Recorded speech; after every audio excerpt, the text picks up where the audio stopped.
So then, Carly, here's what I would do on this page. I would go ahead and make a copy, just the activity.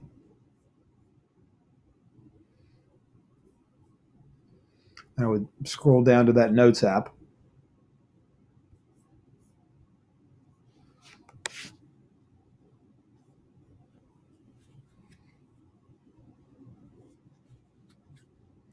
You can always come back and add this text later, but if you copy it now, you might be able to use it.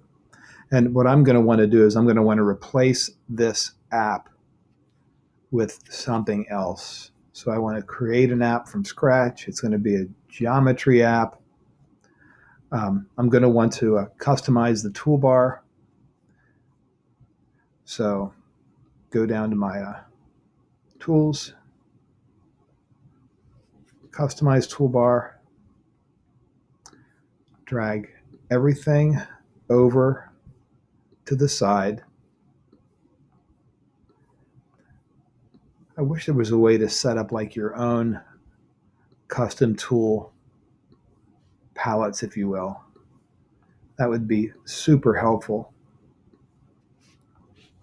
And I'm going to go back in and put in the tools I want. So I want the move tool. I want a point tool. Oh, son of a gun.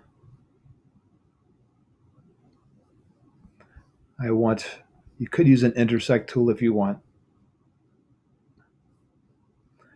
I'm going to use a segment tool. I'm going to use a line tool.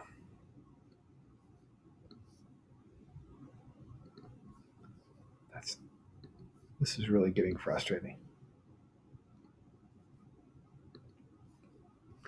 And I don't know if you need anything else, but that'll give a start. You can also, well, I shouldn't say this because you probably won't be able to. You should be able to drag these things around and move them somewhere else, but it doesn't seem to be working for me now, does it? But there you go. Click apply.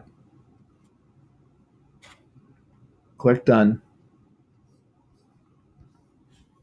Paste the instructions. See, the instructions are already there because I'm just replacing the app. Show the toolbar and click on done. The only thing I didn't include was the segment.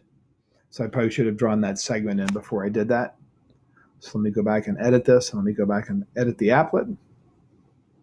And this can be frustrating because the toolbar will be customized there as well. But I like this. So click on done. And click on done again. And so there's my applet replaced. I think that's a better workaround.